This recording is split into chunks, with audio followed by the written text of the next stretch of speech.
Yo, what's going on, guys? Welcome back to the channel. We're doing a deck profile for branded Predaplant, something a lot of you have been asking for. And I've got my friend Ryan, who's been playing the deck since it came out, and it's actually a really good answer to Kashtira, which is, probably the dominant deck post Photon Hypernova. So let's not waste any time. Let's get straight into it. Of course, make sure to like, comment, subscribe, and yeah, let's get into the deck profile. Your start is Scorpio. You can discard your Biblis, but again, it's just to get your Sundew out. You could go the route of your Scorpio as well if you wanted. You got your 3 Biblis. I find that you discard a lot in this deck, so having 3 of them gives you kind of options for follow-ups and whatnot. Your Sundews, so they're kind of like your poly targets if you have Predaplant counters on your opponent's field. I run 2 Blue Follicular and 1 Triantis. I feel like running 2 is better than 1, just in case one of them gets sent to the grave or whatnot, or you can't recycle it. This card is also another way, a really good way to get Predaplant counters onto the field. So early on the run, if you draw it, it's a brick, unfortunately, but it searches your Super Poly, your Branded Fusion, and your Instant Fusion if you need it. You got your 1 Stay Sailor, generic combos, send this to the graveyard, and then your Biblis, and then you get to search for your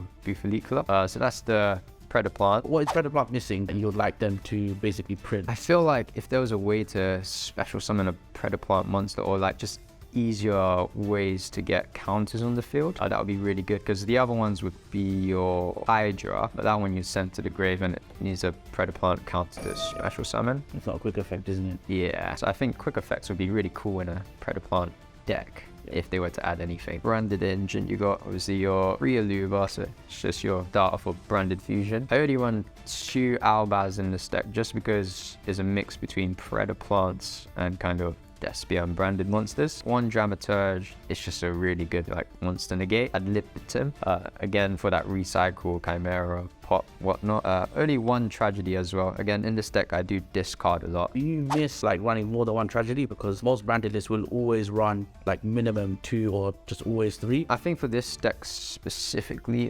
1 is enough. Essentially, I want to go down the Predaplant line with my Biblis. With Tragedy, really, it's like if you don't start with your Aluba and you don't have your opening, you would want to search your Aluba. If not, it'll be whatever line you prefer out of these 2. So I run 3 Bystial cards. Oh no, 4, sorry. So 3 Magnum, 1 Druid's Worm. This one's just to search either the Druid's Worm or maybe a Fallen Balbaz. Do you think you're going to run Baldrake now that he's releasing soon in Photon Hypernova? He's kind of like an extra deck. I think it's Banished, I believe. So yeah, either swapping one out or adding another one. And again, Bystials are always good for your tier matchups as well. Other hand traps would be your 3 Nib. I guess Kashtira will be useful against them. Because Random Rule Kalos can stop Nibiru, because Gigantic Sprite can stop Nibiru, do you think you're going to keep running Nibiru post Photon Hypernova, as in after locals, after testing, or do you see yourself taking it out as the next card to remove? I might just make space for more Bystial monsters, to be fair. Yeah. See if it runs a bit smoother. And then you get obviously more searches as well and interruptions. And then the last monster card we actually have is just 1 Dark Magician, which I think we all know what that's for. What makes it have an edge against kind of going into Photon Hypernova would be like Kashtiras mainly. Generic kind of level 7 summons, if you have counters on them and it makes it level 1, it makes it a bit awkward to play. And then obviously you have your Stupida, which is kind of like a lingering effect. If you have your kind of Predaplanning combo, opponent's Kashtira monsters can't really pop off with that, and then it would just kind of be negated. So you wouldn't have to activate Stupida's effect even. It makes it essentially kind of like a floodgate, I'd say, but yeah. Yes, yeah. It sounds like Predaplant is sort of a counter to Kashtira, and the main reason is because of the Exceed mechanic. Spells, you got 3 openings. Again, this version you discard a lot. You got your Biblis, you got your Tragedy, and again, it's a good starter to search out Aluba if you don't have it. Staple 3 Branded Fusions, no explanation needed. 1 Theater. Good thing about this is like, obviously everyone's playing like a lot of monster negates and everything, so this is just another addition to kind of fusion summon. In this deck, I'd actually prefer going down Dramaturge. So if he leaves, because I want him on the field, but if he for some reason leaves the field, then obviously this effect kicks in. 1 Super Poly, 1 Instant Fusion, and then 1 Branded in red. That 1 Super Poly is searchable, so obviously Predaplant can search Super Poly, which is one of the coolest flexes I think the deck has. Trap cards, we already run 5. So you got your standard 3 Imperms. Yeah, so it can hit Kick Kalos and stop Unicorn Search as well. So again, really good. We've got 1 Banishment. I find that in this particular version, as opposed to the Bystial version, this works quite well because we just send lots of fusions to the grave and it can respecial. And then 1 Predaplanning. We're generally gonna quite often fusion summon on the opponent's turn.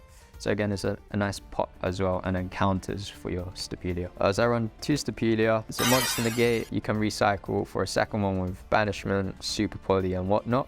Again, if you have that combo with your Predaplanning, again, negates everything. Ambular, whatnot.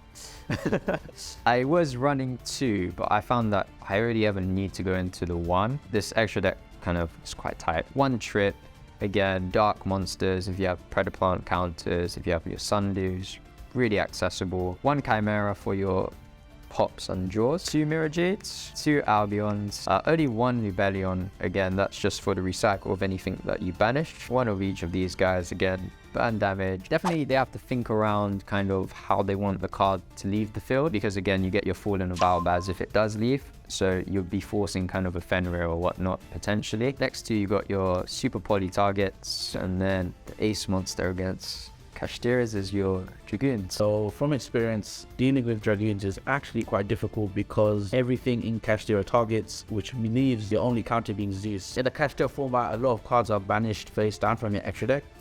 So how do you deal with that as a Predaplant player where your extra deck is really tight? With this particular version, obviously you have that, like your double Mirror Jade, so you know they would have to prioritize what they want to banish. You got 2 Albion as well. You know, if they do banish the Dragoons, you still have kind of your other boss monsters, so your Mirror Jade, you got your Trip as well, which is also really good as well, especially if counters are on. You know, as a priority, they want to banish your Dragoons, but you still have really good other extra deck monsters to play with duplicates and everything.